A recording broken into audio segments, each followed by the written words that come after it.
Owerri, au sud du Nigeria, un repère de kidnappeurs. Les enlèvements ont pris aujourd'hui des proportions inquiétantes. Pour travailler ici, nous devons nous entourer de policiers de la brigade anti-kidnapping, armés de fusils mitrailleurs. Mais depuis quelques mois, ce ne sont plus les enlèvements qui inquiètent les autorités.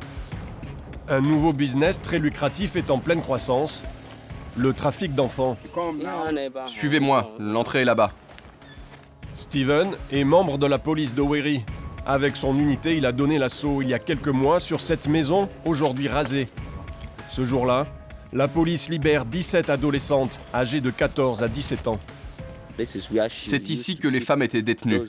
Elles étaient ici contre leur volonté. Laissez-moi vous montrer un truc. Ce mur là-bas, c'était le seul endroit d'où elles pouvaient s'échapper. Eh bien, ils l'ont couvert de tessons de bouteilles. Un cas particulièrement sordide, où les jeunes femmes étaient séquestrées et forcées d'abandonner leurs bébés aux trafiquants. La patronne des lieux, aujourd'hui en fuite, avait mis en place une organisation diabolique. Le propriétaire avait même employé un homme qui était là juste pour mettre les filles enceintes. Les filles ont été violées par le même homme? Oui, son boulot c'était juste de mettre les filles enceintes. Personne ne sait aujourd'hui combien de fois cet homme de 23 ans est devenu père. Seule certitude, il a reconnu son rôle devant les policiers. Ici, on appelle ces maisons des usines à bébés. Et depuis un an, la police en découvre régulièrement.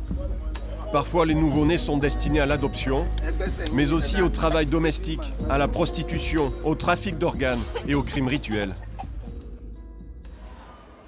Adaoli ne quitte plus son bébé de 3 mois. Trop peur de le perdre. Secourue à temps, elle a accouché dans une vraie maternité, avant de se réfugier dans cette institution religieuse. Adaoli et d'autres jeunes femmes ont été piégées par un trafiquant. Enceinte malgré elle, elle a voulu se séparer de son enfant. Au Nigeria, l'avortement est interdit. La religion et les traditions stigmatisent les femmes enceintes hors mariage. Adaoli se rend dans ce qu'elle pensait être une ONG spécialisée dans l'accueil de femmes en difficulté. En fait, une usine à bébés. Le médecin qu'elle rencontre alors lui promet de s'occuper de son nouveau-né et de lui verser en échange 440 €. C'était un escroc. Ce n'était pas un vrai docteur. Sa femme non plus, mais c'est elle qui s'occupait des accouchements. On n'était pas autorisé à garder le bébé. Elle le montrait juste 2 secondes à la mère, puis elle disparaissait avec lui. On n'a jamais eu un seul médicament. Quand on avait mal, qu'on se plaignait de douleur ou de contraction, on avait juste droit à une boisson. Sans le savoir, Adaoli était tombé dans l'un des plus importants réseaux de production et de vente de bébés au Nigeria. Voici les images de la descente de police où Adaoli a été secouru avec 15 autres jeunes femmes à différents stades de grossesse. Ce jour-là, les policiers découvrent les conditions de vie épouvantables de ces femmes enceintes, entassées dans 2 pièces de 8 mètres carrés chacune. Aucun équipement médical, ni aucun lit. Pourtant, cette femme a accouché la veille. On lui avait promis que son bébé serait pris en charge dans un orphelinat. La police vient de lui apprendre qu'il a certainement été vendu. Nous ne savons pas où se trouve le bébé, mais les investigations se poursuivent. Nous pensons que ce bébé a été victime d'un crime rituel.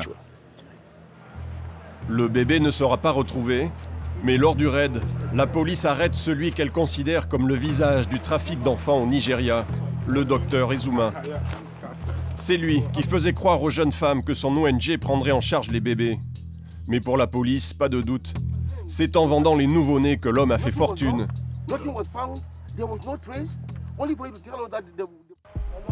Nous décidons d'en savoir un peu plus sur le docteur Ezuma. Nous retournons dans sa propriété où nous rencontrons son épouse, celle qui tenait le rôle de sage-femme. Nous sommes surpris d'apprendre que son mari vient de sortir mystérieusement de prison. Il n'est pas dans le coin, mais il sera là demain. L'homme nous passe un coup de téléphone 5 minutes après notre départ et accepte de nous rencontrer chez lui. Le lendemain, le docteur Ezuma et sa femme nous reçoivent dans des tenues peu adaptées aux 38 degrés ambiants. Visiblement, le couple veut nous en mettre plein la vue. Le docteur Ezuma apparaît autoritaire et arrogant. Malgré les nombreuses preuves, Il jure qu'il est innocent et victime d'une conspiration. Ces allégations sont un tissu de mensonges. Ce sont des gens démoniaques, sataniques, sadiques. Ils sont envieux et jaloux, ils sont les ennemis du progrès. Ils sont superstitieux et par-dessus tout, ce sont des ignorants. Et moi, je suis un éminent médecin diplômé du Nigeria. Le grand médecin ne donnera pas d'explication convaincante sur la disparition du bébé et la présence des jeunes femmes dans sa propriété. Donc la question est, êtes-vous un vendeur d'enfants? Non, je suis le patron de mon hôpital et le directeur d'une ONG. Il n'y a pas de bébé qui manque. Si, la police a dit que le bébé d'une femme avait disparu. La police a aussi dit que j'étais un voleur. Regardez-moi, est-ce que j'ai l'air d'un voleur? Le docteur Ezuma a peine à convaincre. Réticent à nous montrer les baraquements où vivaient les femmes enceintes, il poursuit son numéro d'intimidation. Vous faites partie de mes ennemis et je vivrai plus longtemps que vous et les autres. Vos questions montrent que vous êtes de leur côté. Le ton monte et sous la menace, nous devons mettre un terme au tournage. Là, vous êtes encore chez moi. Allez-vous-en. L'affaire Ezuma a mis un coup de frein aux ambitions des trafiquants, propriétaires d'usines à bébés dans la région. Mais il est toujours aussi facile d'acheter un enfant. Nous sommes à Port Harcourt. Une intermédiaire nous donne rendez-vous dans un hôtel de la ville. Hello. Bonjour. Good morning. Nous prétendons vouloir acheter un bébé pour l'adopter. Nous la filmons en caméra cachée. J'ai parlé à mon amie. Elle est d'accord pour vendre son bébé. L'intermédiaire nous conduit chez la mère qui désire vendre son bébé. Nous traversons un quartier populaire. Au fond de la ruelle du bidonville, une femme nous reçoit. Ma situation financière est difficile, vous savez. Et je ne peux pas prendre le risque de laisser l'enfant au père. Il s'est remarié. Nous apprenons qu'elle ne vend pas un bébé, mais son fils de 6 ans. Son prix, 20 000 €. C'est la première fois que vous faites ça? Oui, c'est mon seul enfant. C'est votre seul enfant. Ça fait beaucoup d'argent. Mais ça dépend ce que tu as en tête. Qu'est-ce que tu proposes? La négociation est identique à celle de n'importe quelle marchandise. 1 heure à peine après notre départ de la maison, l'intermédiaire nous rappelle et nous propose un autre enfant, cette fois-ci un bébé de 2 mois. Au Nigeria, une matinée suffit pour acheter un bébé. En 2012, l'Union européenne a classé le pays comme celui où le trafic d'enfants est le plus répandu au monde.